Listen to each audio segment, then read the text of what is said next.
Welcome to everyone. Thank you for joining us. I think everyone in this room probably knows the gentleman on my right, but I will introduce them anyway. Neal Martin of Vinous, Mr. Alex Moreau of Domaine Moreau, Mr.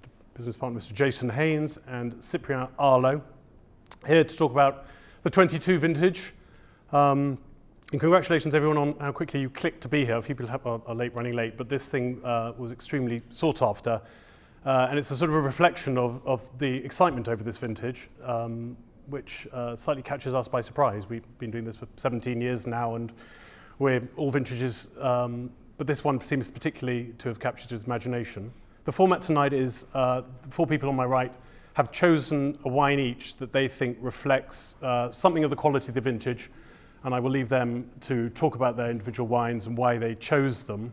But on the subject of 22 and why it seems to have captured people's imagination, I'm going to launch into Neal, if I may. I'll put you straight on the spot and say, from your perspective, what it is about the vintage that's got people so excited. I think partly, as you mentioned in your introduction, the surprise, I think, is, I've been doing this for like 25 years now, and I always have a kind of preconception of how the wines are going to be.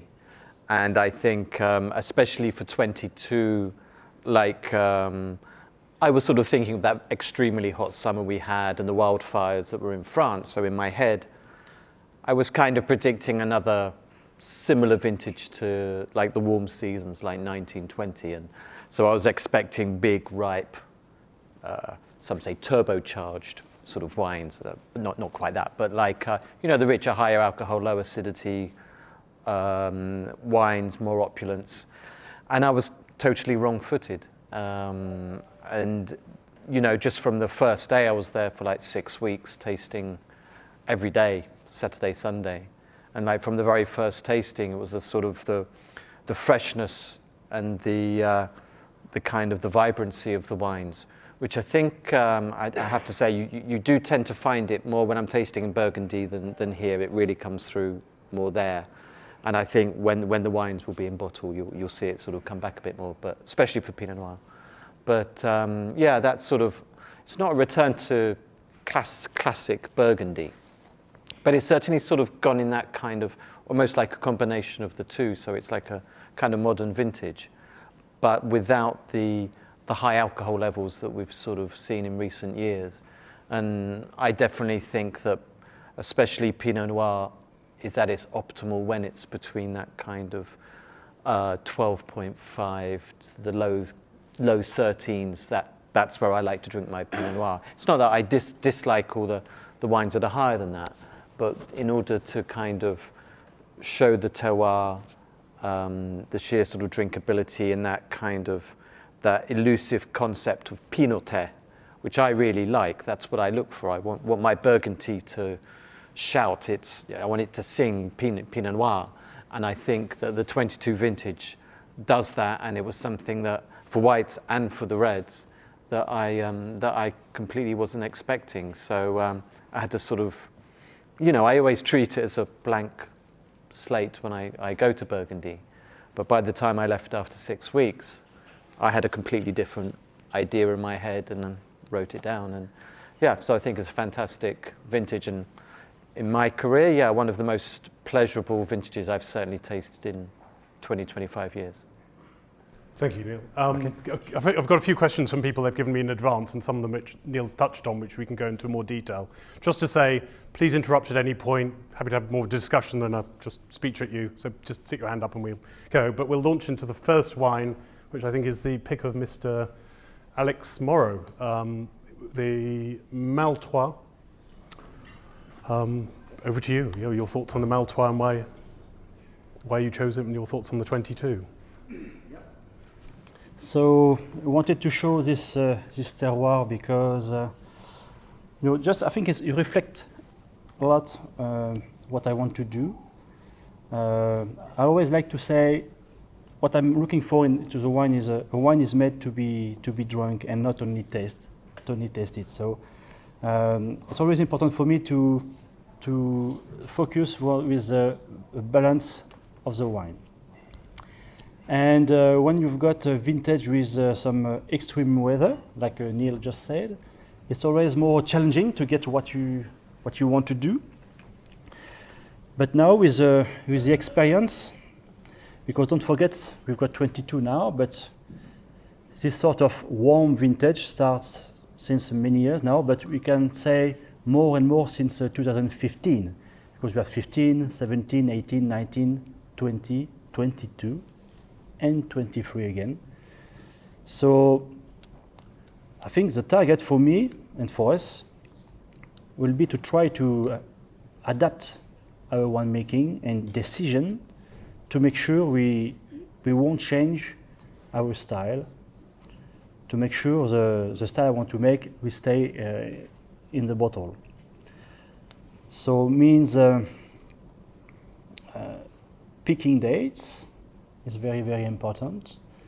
It's always been like that, very, very important. But when you see a vintage like 22, don't forget it's my second earliest vintage I have seen. We started the whites the 25th of August. So don't forget, when we pick grapes in August, your grapes is exposed with the sun of summer and not a sun of autumn. It means more temperature and more light per day, because if you pick the 25th of September or 25th of August, you've got at least 1 hour of light more per day. So it means what we have seen since I'm making wine. It's funny to be here with Cyprien because we started together 25 years ago.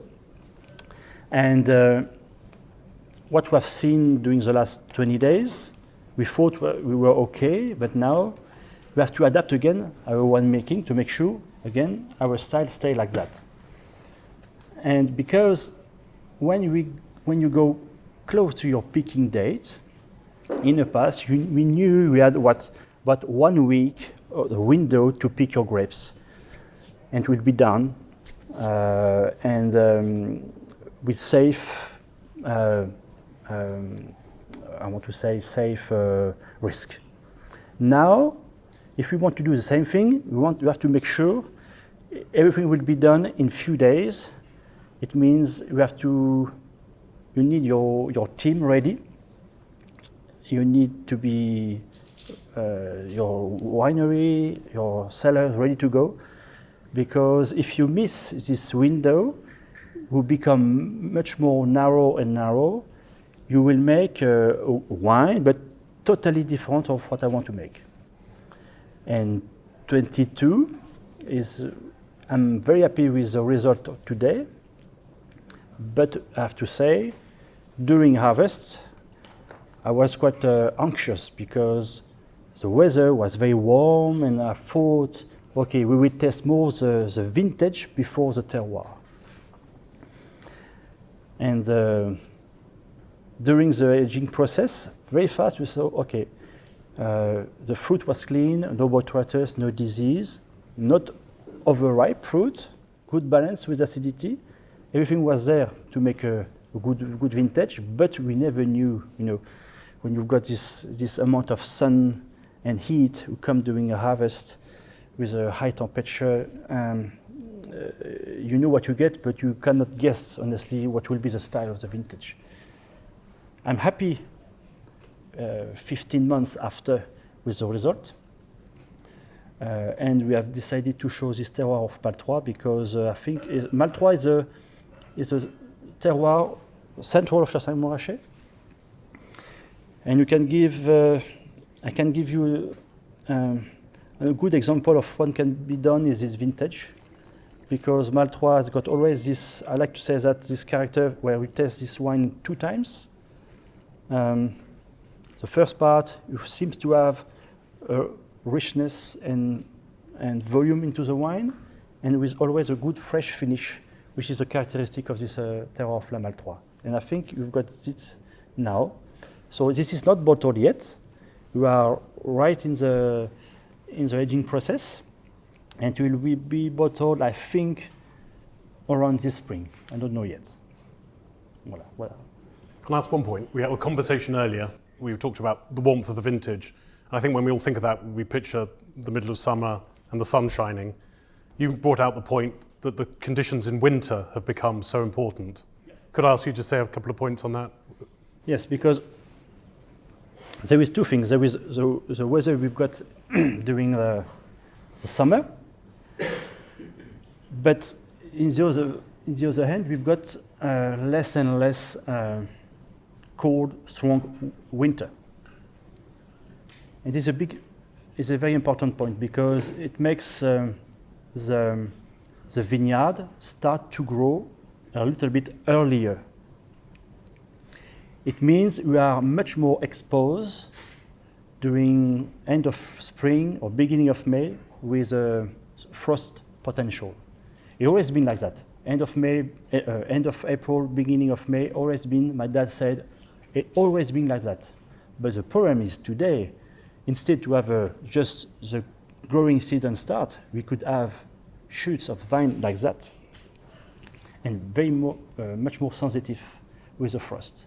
And because these vineyards start to grow between 2 and 3 weeks earlier, when the flowering is done, we knew it's going to be an early harvest again. So it's not only the summer who makes our early picking date. It's the summer for sure, but it's as well the vineyard start to is life too early for me. Thank you. Second wine we're talking about is Jason's pick, which is Puzzo Premier Cru Merceau from Jobba, which you'll have in front of you. Jason is sort of more famous for his poker face and his flat way of delivering things and getting overexcited and doing Irish jigs. But he has gone on record this year of saying, I think, I'll embarrass Jason, it's probably 30 years he's been tasting Burgundy in barrel for. And he's gone on to say that this year, tasting from barrel, he tasted some of the most exciting wines he's ever tasted. So I'm interested to hear some enthusiasm from Jason. Absolutely. It's my middle name. Apologies for the voice. It's a little croaky after all the chat today. Well, firstly, I'd like to echo what Neal said. I went and did just a couple of weeks in June to get a pre-assessment of the vintage, a feeling for it more than really detailed analysis of the wines, which we tend to do in October and November. And I was completely shocked by what I tasted. I was not expecting wines of such vivacity, typicity, tension, energy. I mean, it was crazy. The notes were pretty much the same in so many domains. I mean, it was great, but it was not what I was expecting. So that was a real eye opener. And I think, for me, I would say two things. Just that of the recent warm vintages, this is the most Burgundian one that's been made. If you look at 15, 18, 19, 20, this probably tastes more of Pinot and Chardonnay than any of those. I think there's more terroir, typicity. There's a purity of fruit and a sort of saline definition, which is lovely. And I think the other important thing that shows is that the change that winemakers have made in not just how they work in the vineyards, but also in the cellars. It's taken them a few years, but they've now got to grips with these warm vintages. Rather than almost trying to fight against them, they've actually embraced it. And so, okay, well, it looks like it's here to stay. So let's work out how we're going to make a success of these vintages. And I think they really have. I could not be more impressed with the wines, and I think some people really did a great job. I chose this wine not because I made it, because obviously I didn't, but sadly. But Antoine, I think, really produced a very fine selection of 2022s. We discussed quite a lot his changes he's made since 2015, which Alex as well perhaps notes as a turning point. where he's done a lot more work with the lees to bring more freshness to the wines. I mean, here in the Puzzo, the level of acidity isn't really, really high. The pHs are not really, really low, but the wine has a very clear drive and freshness to it. It's on the slightly higher part of Puzzo, but the stoniness of the terroir comes through, and that gives it a sort of mouth-watering tautness, I think. The salinity comes through, the citrusiness that I always associate with Puzzo is very much there. Like a lot of people, he's perhaps downplayed the oak in recent years, warmer years. Almost the warmer years, if you use too much new oak, I think you're almost double egging the wine. So just easing off the new oak a little bit has helped, and I think most people have done that. I mean, two people either side of me would know much better than myself. So that's the reason I've chosen this. Sorry if one or two of your my glass is a little bit perfumed at the beginning. That blows away after you rinse it around a bit. But yeah, citrusy, full of energy. This is it's not yet bottled. Antoine likes to give his wines a second winter. We were saying this is becoming a much more common practice again in Burgundy. So 12 months in barrel, then move 6 months further aging in stainless steel. And I think that's just helping to add extra vibrancy to the wines. So I think this is a really nice example of the vintage. I think it should age very well, but there is enough richness. I mean, we mustn't forget it was a warm vintage, so there is good ripeness there. But there's that energy and drive that gives it both length and complexity, and should give it ageability as well, I think. Thank you. I mean, one thing you've touched on there, adapting to conditions for winemakers, brings a question I was asked earlier to put to Alex and Cyprien. If you were thrown these conditions 20, 25 years ago as very young men, could you have made wines 10 years ago, could you have made wines of this quality?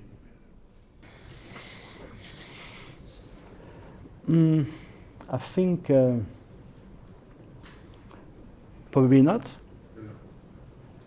because again we have to adjust, and as Jason said, more and more we've got a second winter of aging, which is very, very important. For my case, for example, this wine, the Chassagne Premier Cru Mal3, I do only natural yeast fermentation, so the alcoholic fermentation process can be very, very long in my place, many months. And I like to leave the wine settle in tank for a little while, because when you've got a natural yeast fermentation, you've got barrels to barrels with a certain difference of evolution, barrels by barrel. So that's for sure a longer time on lees makes the wine, for my opinion, much fresher. Cyprien, may I ask in your youth, could you have made wines of this quality given these conditions? So I will say as a wine grower, I will talk about my experience. When you start, you don't know which kind of wine you want to make. So you're more trying to adapt to what's happening, what's going on, and maybe try to follow some other style of wine, the fashion wine, and you think, okay, if it's the kind of wine who pleased most of the consumer or wine lovers, we try to do this kind of wine. And very quickly, and I think it's the same with Alex, for my experience, I understood after 5 vintages, then Burgundy has something very, very subtle, will oblige you to understand properly what you're doing, to be very sensitive, because Burgundy is not the good place to make the kind of wine you want to make. Burgundy will show you the way. So it's very interesting because we've been in 25 different vintages. We've been through some vintages like 2003, 20, 22. We pick in August, was very, very early picking, but we also experimented some vintages like 13, 2008, 98. They were very late picking in October. So it's a real luck. In fact, this what's happening with the climate offer us the possibility in the last 30 years to see all the possibility of Burgundy. And the great thing is when you have the luck to be able to pick grapes in October, but also in August. They were not having this kind of experiences 30 years ago. We've done it. We've done it because we were obliged to adapt. And it makes you understand that Burgundy can be just, can be balanced, can be Burgundy, whatever the weather, if you're awake, if you adapt, if you're sensitive, and if you love what you're doing. And we've been going through the last 25 vintages with the same passion and with the same idea to make a good wine. And when you want to do that, of course, 25 years ago, we won't do those wines. Probably because we improve, we became more competitor to understand what's happening with the weather and the nature and what we're having in Burgundy. And I would say, for my part, I will never make the wine I've done in 25 years ago. So what is the exact reason? Sometimes it's just because the vine, they're getting older. And the winemakers. And the winemakers too, but you can also say the wine is becoming better or more precise or more expressive because the vine, they're just 25 years old, older, and they make a better wine. That's it. Before we move on to that, anyone questions on the whites or anything I can? When you talk about adaptation, I'm sure it's in both in the vineyard and in the shade, in viticulture and in winemaking. But do you think now, with the climate change, there's more adaptation in the field, in the shade? How do you kind of think of where are the pressures of your adaptation? Where do you find in the process? I think both. Yeah, both. And the climate change is happening also in the cellars. The cellars, we're getting a warmer winter, so we drier cellars. So it's the lees, the evolution of the wine with the lees, the oxidation of the wine in the barrel, the humidity in the cellar. So now we control more the humidity. We look more for we always been looking for the temperature, but we were following the natural temperature and humidity of the cellars. Now things are changing. So it's true for the day of picking. It's true in the cellar. It's true in the field. We have to spray sometime in the night to don't burn the vines with the sulfur. One thing is very interesting. The vines also adapt. Have changed the way the vines, the plant, with the weather. One thing is about the water. We were not thinking about irrigation, natural irrigation in the past. Now, it's becoming a very important thing. The dryness in the air, and early in the morning, we are very continental region, so we can have the dew, the rosé, on the leaves, and I've seen the vines. They were not sensitive to it because the water was there. Doesn't need the dew. But now, when we have a vintage like 22, we have a long period of dry weather, and the dew is coming. The vines take it, need it. So it's very interesting to see also how the vines, the nature adapt. We do in the cellar, in the field, in the winery, and also the vines also adapt. It's very interesting. Moving on to the reds then. Neal, your choice is Amélie Berthaud's Fixin Arlaud. If I could ask you to say a few words about that. And at the same time, possibly you and Jason might be in the best perspective to comment on the vintage. Is there any area you would highlight? Any village? Is it Côte de Nuit, Côte de Beaune? Any village you think is overperformed in this vintage or not? Okay. Yeah, I mean, so Fixin is the sort of, it's a sort of weak link in the Côte de Nuit. I don't know, sort of, but it's the one appellation where I think there was a lot of potential, and hasn't realized it yet, with the exception of what Amelie's doing here. And I think, you know, if you ask a lot of people that do my job, you know, how many domains did you visit in Fissa? It's either 0 or Amelie. They're the two sort of, you know. So, and that's, I think it's just because it just needs a little more time. I think it will happen. Hasn't quite happened yet, but I can see maybe in 10 years, I think Fissa, you know, it's sandwiched between, you know, Gevry and Marcenay. Gevry has so many fantastic grows and amazing terroir. And Marcenay is quite sort of dynamic, and you've got the sort of the alligator movement up there, and then Fissa's sort of in between, and you drive through the village and it's like you don't see anybody. You know, is anybody live here?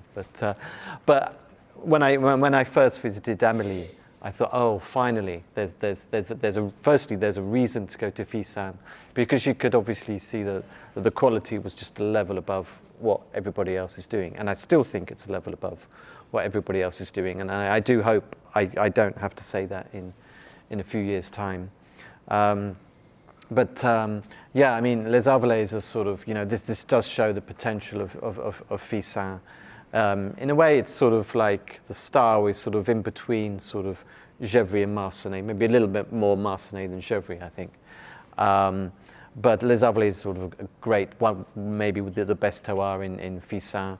I think this wine, if I remember, I think is about 50% stems in this. I could be wrong, but I think it's 50%. And that's another sort of aspect of the 22 vintage, is the use of whole bunches and stems and the role they play. Maybe that's the big difference when we were talking about 20 years ago. There's a lot more producers now that are using stems, and I would add to that, using stems cleverly, because the only way you can't learn about using stems in a university. You have to do it, and you have to learn each vintage, right? You know, these stems are fully lignified, I can use that, and how much are you going to use? You know, it's every year is totally different, and it can catch even the most experienced winemakers out, you know. So, and even with, I think when I reviewed this wine, I said, oh, I might have used a little bit less stems maybe, and I can still, like, you know, when I sort of smell the wine now, I can still tell. I think they're less pronounced than when I tasted them in November. But so maybe they're sort of integrating nicely now. And I think that's for me, I mean, I probably go a little bit more towards Pinot Noir with stems, because I like the kind of the unpredictability that they add to a wine. So as the wines age, I think wines with higher stem addition can turn into something really complex and interesting. It's never guaranteed, but it's a kind of trend that I personally really like in Pinot Noir. At the same time, you've got to be super careful, because it can reduce your acidity. So if you've got like warm vintages, the last thing you want to do is reduce the acidity even more, but the stems add a kind of freshness sensation. So you have these two kind of contradictory sort of sensory perceptions. But for me, they sort of do tend to add more freshness, and I do think they work really well in warmer vintages, partly because your stems are fully lignified, and partly just because they just give this extra dimension away from the sort of forward fruit or that kind of opulence. And I think this wine has that, so it sort of contains the opulence of the vintage and that you get from Fissan, but at the same time there's these kind of stems and Amelie's way of winemaking that is just like pulling it back, and like, as we said, retaining that sense of Pinot Noir, and as Jason said, that Burgundian style that I sort of really love. So, but I think it's a really lovely wine, and you know, and I can see maybe it will get better and better in bottle as well. I mean, and you said the other part was the... And the second point was other villages. Would you highlight anywhere in particular in 22? I would say in the Côte de Beaune, as I've written a lot recently, I think Chassagne is really exciting because there's just so many great winemakers there, and it's so dynamic, and one sitting next to me, of course.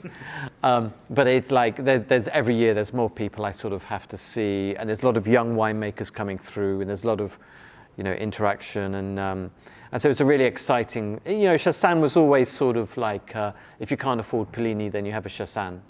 And I don't think that's the case. I love drinking Chassagne, and I put it for me, the same level as Puligny. And so some people wouldn't, but I think I love what's going on down there at the moment.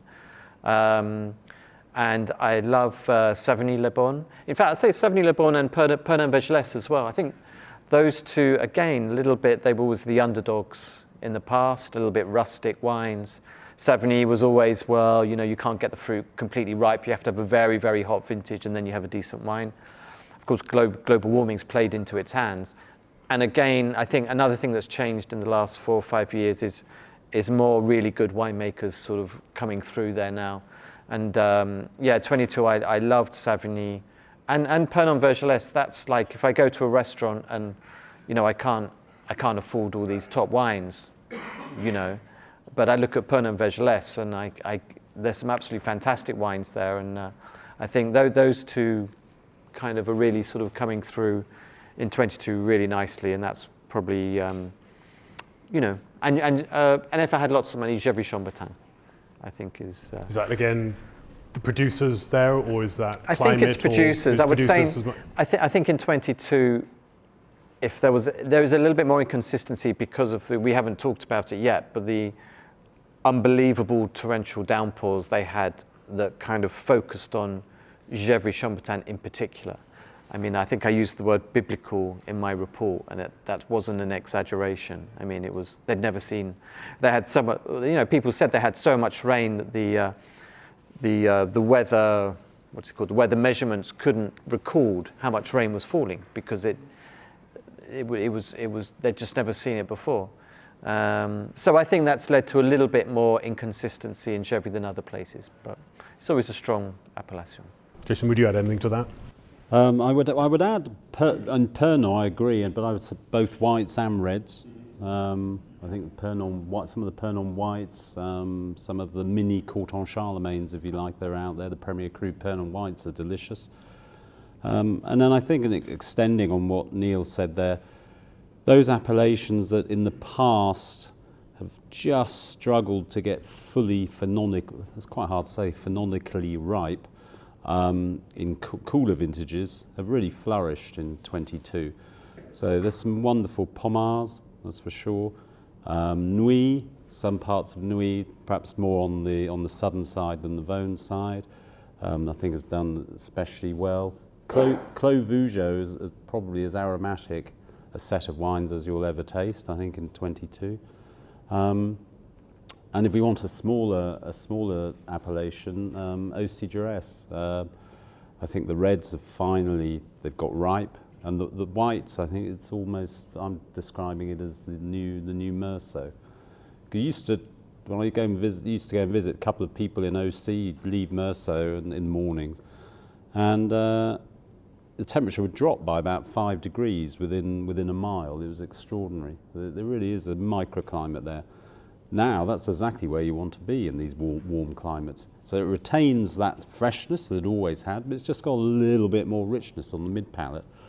So there's still a lot of value to be had there. So evenings like this are probably a bad idea, because all the growers are going to find out that we're saying, put the prices up of Aucy-Duresse, but there is some really nice things coming out of that appellation, I think. And again, it helps that there's new, more ambitious winemakers in all these areas who can see the potential and not just doing what their fathers did. They're standing back, reflecting, saying, okay, well, I think we can really do something better than we've ever done here before. Thank you. Questions? Brings us on to Cyprien. Final wine we're looking at tonight is Cyprien's Moët Saint-Denis Premier Cru Chezot. If I ask Cyprien to say a few words about that, and also at the same time something was asked, famously biodynamic farming has been central to your philosophy for quite a while now. In the context of 22, beneficial, neutral, to be farming biodynamically? Probably. It's never easy to say that one specific technique, kind of farming, will make the difference. But one thing is that's for sure, for being in this approach on the estate for more than 15 years, it makes me understood, like I was saying in the introduction, probably a better understanding of each clima. And it's very important with what we're going through now. As Alex said, vintages, they're becoming warmer, drier, so they're more extreme condition for the vineyards. So where are the roots is very important. We need vineyards with deeper roots. We need soil, they're very alive, because if we get, like happens in Gevrey, suddenly after months of dry weather, a big amounts of rain, if your soil doesn't have the good texture, is not alive, it won't catch all the rain. And we need those rain. It's becoming rare, but if it's coming, we're still lucky. We are still have storms, and we need to catch this rain. So you need a very good efficiency of the soil, of the plant, and also the connection with the wine growers and the timing, to be at the right place at the right time, and to be quick, to be, as you say, Alex, the windows, they're becoming shorter. So we have to be very reactive. And then, that's very interesting, because I was always saying that I was feeling more comfortable with cooler vintages to express the style of wine I like and to express Burgundy. But to be honest, 19 changed my mind, because I was also finding in the 19 a nice expression of Burgundy, and definitely 22 make me very pleased, because it's a very extreme warm vintage, and it's full Burgundy for me. And I love when Neal talk about pinoté, because when we say about a wine, it's a pinot, it's not only the fact that the wine is showing the Pinot Noir. In fact, the term we're using in Burgundy when we say this wine pinot is really showing where it's coming from. Un Chambol qui pinote, it's smelling Chambol, it's tasting Chambol. And 22, against everything we thought, as you say, every logic we had, we discover, probably because we are still adapting, since 15, the vineyards as well, we're more precise, we discover that we're still able to make Burgundy wines with climate change. And for me, the biodynamic and all the precise understanding approach in the field and in the winery as well have a huge importance, that's for sure. Because we need consistent vineyards, very healthy, and it's the same for the team and for the people. So it helps a lot with this kind of vintages to express each climat. And I choose the Moret Premier Cru Au Chauzeau. It's one of the 21 Premier Cru of Moret. So in Moret-Saint-Denis, many Premier Cru, there's no one is very known more than the others. So how can you make a Premier Cru of Moret will show his own character in such short distance, very tiny appellation like Moret? Chauzeau can test as Chaffaux, can test as the 20 others. But Chauzeau, there's no earth, it's very thin piece of earth, it's limestone underneath, and it's all the combination of this precision will show in the wine a nice ripeness of the Pinot Noir with a nice freshness as well, and silky tannins. For me, it's one thing I really love with the 22, and I want to show with the Moret Premier Cru Au Chauzeau. Moret-Saint-Denis is always not been known to make wine with elegant tannins. Okay, we know Vaughan, we know Chambol, but I wanted to show with this wine, even there's no earth, a big heat and dry vintage, you can have a nice silkiness in the wine, which we're looking for. We want everything. We want a wine we show his own personality when it's young, and we want a wine will age properly. So we work in this way. Whatever if the weather is very extreme, and it's becoming more and more extreme, and we have to find the way to reduce the undulation. With this kind of vintage, it can be the weather is like that, and we want to make a wine is like that. And it's the farming is important, and many other things. Thank you. Hello, Sam. I was going to ask about stems in this one. There's more than 1/3 of stems. More than 1/3? Yeah. Just wanted to ask about pH in 22, because it is high, especially perhaps the winemaker. Are you worried about pH levels being up, potentially affecting ageability, making wines more difficult to make?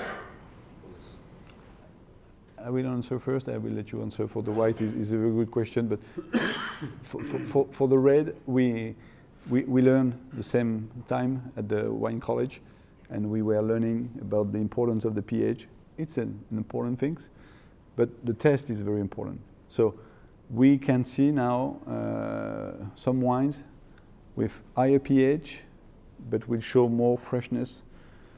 That's the way we have to. The alcohol can be a bit higher.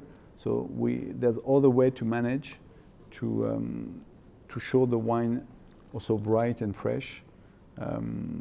We look after the pH, but it's more you go in this work, and more you understand that it's much more complex than just certain measure as pH can be. Yeah, very true. And I think today it's after 20-25 years of experience, it's even more true. And I don't believe too much when the wine is done itself. It's not true. I mean, today we have to think about different things, control things, as Cyprien said, pH, but it's not only pH. But the thing is, if pH go a little bit higher, we have to pay attention about the wine, because it's become much more sensitive with many things. Biologically, bacteria, those kind of things. So it's not like, okay, I pick the right date and let's see, it will be done easily. No, it's not true. I don't think so. You have to be very precise and clean in any time, in barrels and bottling. I think because the wine are becoming more and more sensitive with potential trouble. I'm mindful the tasting next door is getting extremely busy, so I think we should probably call it there. I've 3 thank yous on behalf of Garrett, Jason and myself. Thank you for everyone here for listening. Huge thank you to Neal for taking part. And to winemakers, I think 17 years ago was our first Burgundy on Primeur offering, and you were 2 of the very first who gave us an allocation. We were very grateful then, and we remain extremely grateful. So, thank you.